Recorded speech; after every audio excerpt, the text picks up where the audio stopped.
para os Estados Unidos. Então não é à toa que ele está comprando agora essa luta no canal do Panamá e conseguiu, saiu ontem, inclusive, ontem à tarde, né? Os navios americanos, eles terão passagem livre, não precisam pagar nada, e será prioritário, ou seja, eles vão ter sempre a prioridade na hora de passar pelo canal do Panamá. Então, assim, a China, hoje, ela está numa situação muito, muito difícil, e é a primeira vez que a China está nessa situação em anos, tá? Inclusive, eu peguei alguns dados aqui, Lacombe, você me permite? Por favor. Né? O Yuan, ele caiu para o menor valor nos últimos 18 anos. Caraca. Tá? Agora, o valor agora é o menor valor dos últimos 18 anos. Detalhe, estão tendo protestos em massa em algumas regiões da China, inclusive tem uns vídeos aqui, a gente pode até... Protesto? Isso eu não estava sabendo, não. Pararam as fábricas. Fábricas pararam de produzir, as pessoas estão sem emprego. Vai morrer todo mundo. Ali, cara, meu Deus. Nesses primeiros 3 meses, cara, os números são assustadores, tá? Nesses primeiros 3 meses, toda a produção da China para os Estados Unidos caiu em 95%. Tá entendendo, né? Ou seja, do início do ano para cá, o volume de exportação para os Estados Unidos caiu para 5% do valor que era da quantidade que era 3 meses atrás.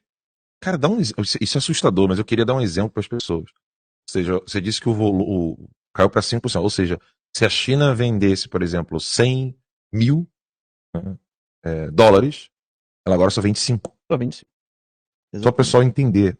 Né? Então, vamos dar um exemplo aqui em reais. Né? Ou seja, se a China vendia... A gente vai dar um valor baixo aqui, só para o pessoal poder ter uma noção de parâmetro. Né? Proporção. De proporções aqui. Se a China vendesse 100 reais para os Estados Unidos, agora só está vendendo 5. Isso quebra qualquer um. Qualquer um. Não importa se é país, não importa se é potência. Isso quebra qualquer um. E aí a produção ela não escoa, né? E ela não tem como ser reservada. Ou seja, você não tem como fazer reserva de produção. Ou seja, se a China está vendendo ali relógio, casaco, camisa, tênis, sapato, qualquer coisa, ela não tem como ficar acumulando isso, porque agora a queda da venda foi de 100 para 5. Não, a situação da China agora realmente é uma situação de calamidade. Quanto tempo você acha que eles aguentam isso, Max? Pouquíssimo tempo. Eu só vejo 3 opções, tá? Ou o Xi Jinping vai para uma guerra aberta, o que é muito difícil, muito difícil. É a menos provável, tá? Porque não é o estilo da China fazer isso. Então ele teria que criar uma guerra por procuração, ou seja, fazer com que algum outro país atacasse um aliado dos Estados Unidos, né? Assim como acontece na Rússia e Ucrânia, assim como acontece na guerra de Israel. Né? Então, seria uma solução bélica.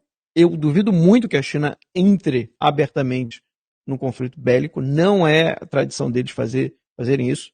Eles fazem essa guerra de procuração. Fazer com que outro país, que eles têm domínio, entre em guerra com algum aliado dos Estados Unidos. Então, a primeira solução seria a solução bélica, né? Ou ele vai voltar atrás na questão das tarifas, tá? Vai sentar para fazer um acordo com o Donald Trump. É provavelmente a mais provável, é o que eu acho que é mais provável de acontecer, dele recuar. Só que qual que é o problema? Aí vem a terceira opção. O Xi Jinping cair internamente. Porque se o Xi Jinping recuar agora, existe a tradição chinesa também é pesada nesse ponto. O que ele vai comunicar para todo mundo? Que ele é fraco. Que ele teve que recuar, que ele foi derrotado. Eu não estou falando pro mundo, né? Para os países do mundo. Estou falando internamente. Porque isso Rafael Fontana já explicou várias vezes, desde a época do Terça. O Partido Comunista Chinês, ele não é um bloco, assim, perfeitamente hegemônico. Não existe isso, tá? Em nenhum lugar no mundo existe isso. Isso só existe em quadrinho, né, em filme de vilão. Né? Mas no mundo real isso não existe. Então há pelo menos ali umas 12 facções dentro do Partido Comunista Chinês e uma quer tomar o poder da outra. O que acontece é que o Xi Jinping conseguiu ter o domínio interno. Então isso pode abrir um flanco interno contra o Xi Jinping e que poderia precipitar uma queda dele. Então, para mim, são essas 3 opções. Ou vai ter uma solução bélica, ou ele vai recuar, Porque a China não vai aguentar. A China não vai aguentar. A China, em condições normais, ela já não se sustenta. Não é à toa que teve a pandemia. O pessoal tava comentando aqui, eu vou pegar alguns comentários, só 2, 3 aqui, Vambora. do pessoal do Pitólio, lá na Ouro Verde, que o Ricardo falou assim, Max, Panamá teve protesto. Também. Teve. E provavelmente foi protesto financiado pela China mesmo, eu vi. Sim. E teve um outro comentário aqui, do pessoal agradecendo, dizendo que é sensacional, tá acompanhando o Lacombe, Max e a minha Legal. aqui. E muita gente metendo lá, Dali Trump, Dali Trump, Dali Trump. Pessoal apoiando essa iniciativa do Trump. E várias pessoas como a Dani, né, que colocou aqui, outra pandemia?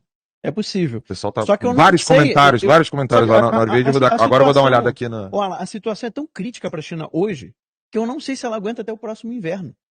Esse é o ponto. Caramba. Esse é o ponto. Porque agora uma doença respiratória dessa, ela não. Estamos pensando no hemisfério norte, né? Estamos pensando no hemisfério sul. A melhor maneira de você fazer com que isso se espalhe mais rápido é durante o inverno, né? Outono e inverno. Então, assim, eu não sei se a China vai aguentar até lá para começar a fazer isso, que só teria feito no ano que vem. Veja como é impossível em ciência política você cravar certas coisas e dizer assim, isso aqui não muda mais. Porque, vamos fazer um São cenário... muitas variáveis.